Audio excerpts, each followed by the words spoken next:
Je m'appelle Richard Cole. Et j'ai 72 ans. Je n'ai jamais été réellement ce que j'appellerais quelqu'un de religieux. J'ai toujours cru qu'il y avait un Dieu, et je croyais qu'il y avait Jésus, mais j'avais des doutes. Je ne croyais pas avant, mais je ne suis plus cela. Et cela m'est arrivé en 2005, il y a 6 ans de cela. Et donc comment cela s'est passé? J'étais en route pour Monterey. J'y vais chaque année, pour les courses historiques de voitures. Alors que je m'étais arrêté au feu rouge, j'ai eu une douleur qui a commencé dans ma mâchoire, juste dans la région mandibulaire, et descendu de ma mâchoire le long de mon artère carotide, et dans ma poitrine. J'ai dit, oh c'est étrange. Mon ami et sa femme ont dit, qu'est-ce qui ne va pas? Tu ne sembles pas très bien. Tu as des symptômes? J'ai dit, eh bien, mes mains sont un peu moites, et je me sens un peu moite. Je ne sais pas ce qui se passe. Il dit, je vais t'emmener à l'hôpital. J'ai répondu, oh je vais aller mieux, je vais rentrer à la maison, prendre une aspirine, et ce sera réglé. Il dit non, nous y allons maintenant. Alors nous sommes allés. Et ils m'ont mis sur une civière, parce qu'il n'y avait pas de place dans la salle d'urgence. Ma tension artérielle était extrêmement élevée, et ils m'ont donné quelques injections sur le champ, pour essayer de la faire baisser. Puis je suis allé directement dans la salle de radiographie, et ils m'ont fait quelques radiographies. Et peu de temps après, Steve, mon ami médecin dit, tu as un problème grave, j'ai dit, oh vraiment? Il dit oui. Il dit, tu as un anévrisme, mais ce qui est pire, ça se répand, et je pense que tu as des saignements internes. À 5 heures le lendemain matin, j'étais en attente d'une opération, la salle opératoire de l'hôpital était prête. L'anesthésiste est entré et a dit, eh bien, je vais te donner une dose d'anesthésiant maintenant, et tu vas entrer en sommeil. J'ai dit ok, est-ce que le docteur est déjà là? Il dit oui, il est là. Alors j'ai demandé à le voir. J'ai dit, ok, qu'est-ce que vous allez me faire?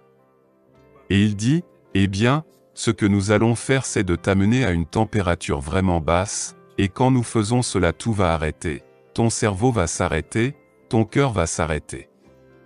J'ai dit, mais je n'ai jamais entendu parler de ça auparavant. Et je suis quelqu'un qui lit beaucoup.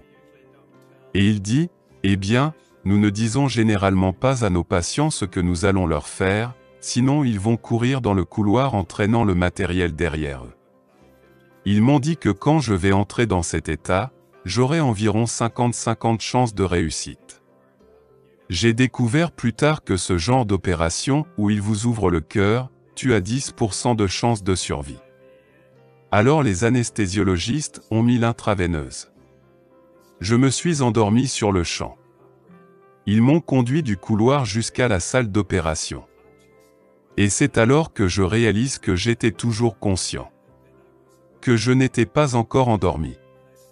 C'était comme si je m'étais endormi pendant un petit moment, puis je me suis réveillé à nouveau.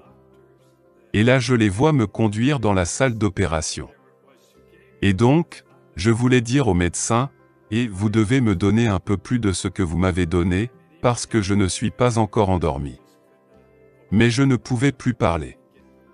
Je n'avais plus aucune douleur, ou quoi que ce soit de ce genre. Je ne pouvais juste plus ouvrir ma bouche, et prononcer des mots, même si j'essayais de toutes mes forces de leur dire que j'étais toujours conscient. Donc je suis couché sur la table d'opération, et il y a 3 médecins debout sur moi, et 2 infirmières. Et ils avaient tous leurs robes, leurs masques, et tout ce qu'il faut. Ils sont prêts à intervenir, et j'ai entendu le médecin demander à l'infirmière, bistouri. Et elle le prit et ils ont commencé à m'ouvrir de là, vers le bas, il m'a ouvert comme ça. Et puis ils ont pris une scie électrique et ont commencé à ouvrir le sternum. Puis je les ai vus descendre et commencer à prendre mon cœur, puis tout est devenu noir. J'étais cependant toujours conscient, mais je ne pouvais rien voir. C'était comme un épais brouillard noir. Et j'étais juste debout là à regarder autour de moi. Je ne savais que faire ensuite, ou ce qui allait se passer ensuite. Puis tout d'un coup, 2 faisceaux de lumière sont venus au-dessus de mon épaule droite. Alors j'ai commencé à me retourner et à regarder par-dessus mon épaule, pour voir d'où ils venaient. Et puis j'ai entendu une voix.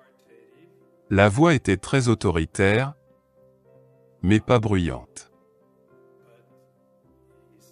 La voix me dit, « Ne te retourne pas » et j'ai pensé, « Pourquoi pas ?»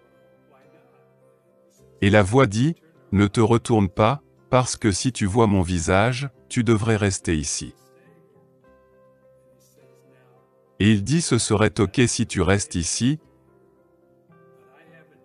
mais j'ai un travail pour toi.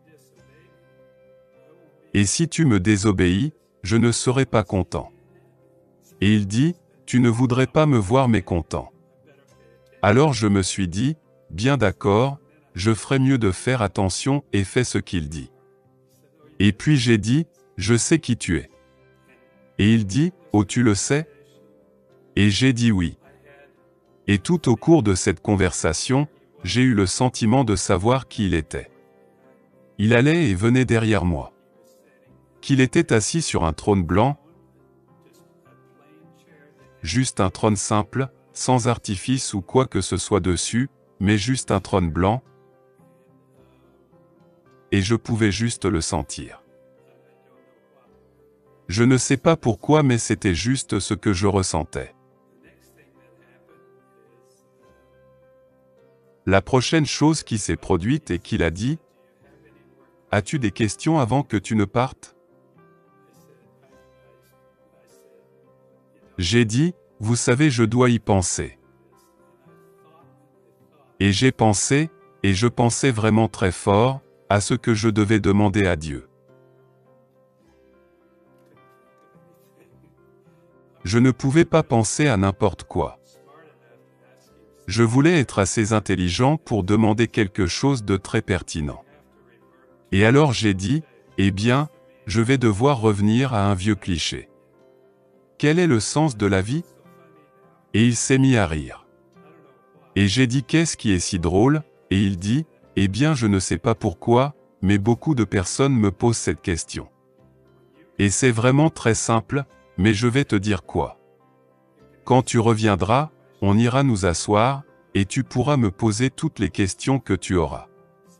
Je vais y répondre. » Alors j'ai dit d'accord. Il dit, « C'est ok, il est temps pour toi de retourner. » Et alors que je revenais. Je suis désolé.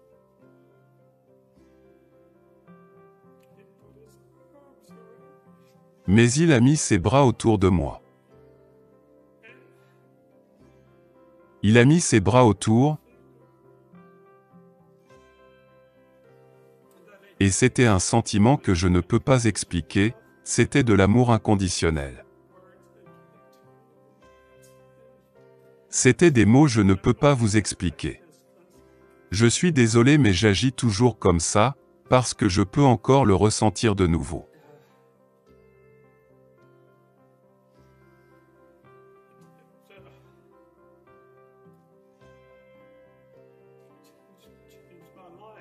Cela a changé ma vie.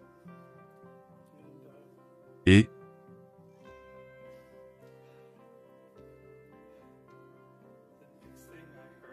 la prochaine chose que j'ai entendue, c'est l'infirmière disant, « Je pense qu'il revient à lui. » Sa température commence à remonter à 32 degrés. 9 jours plus tard, je suis sorti de l'hôpital. La première chose que je voulais faire, était de dire à tous ceux que je connaissais, ce qui m'était arrivé. Mais je vais devoir vous dire une chose, ma vie a changé, complètement.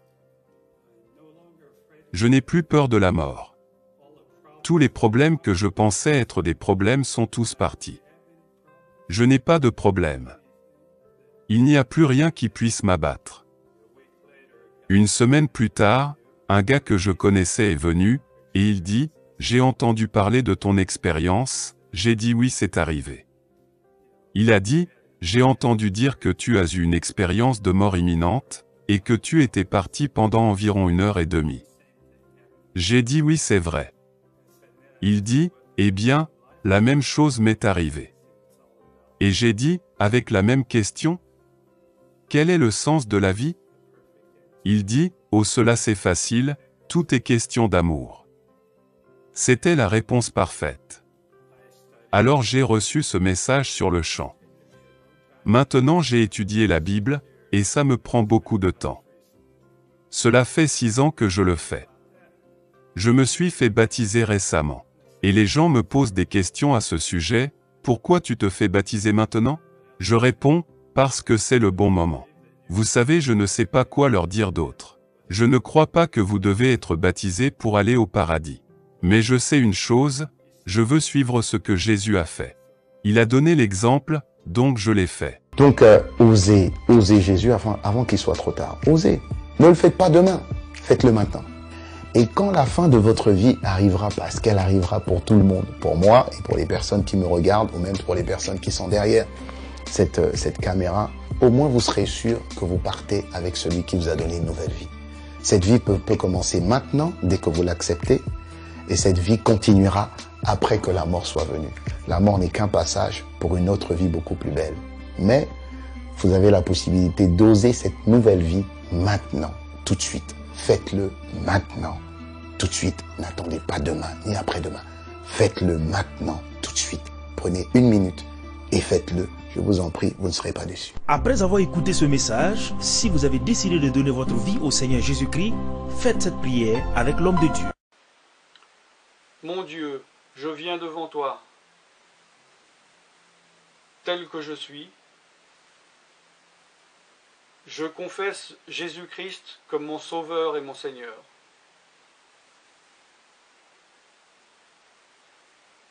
Je crois qu'il est mort sur la croix pour mes péchés, qu'il a porté ma condamnation. Il a porté mes péchés et mes maladies.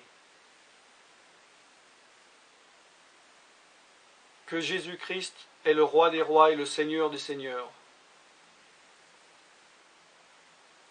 Qu'il est le Fils de Dieu.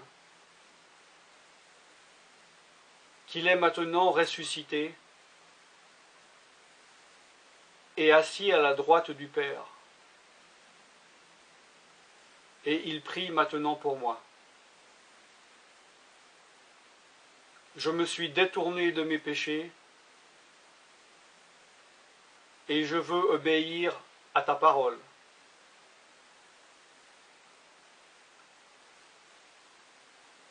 Je viens à toi en te demandant, mon Dieu, de me donner ton Esprit Saint.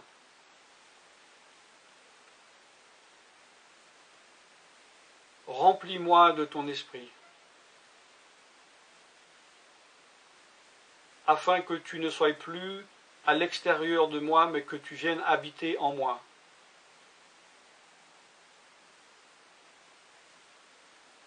Et que je devienne ton temple. Esprit de Dieu, viens habiter en moi. Purifie-moi, lave-moi, sanctifie-moi, rends-moi pur, transforme-moi à l'image de Dieu.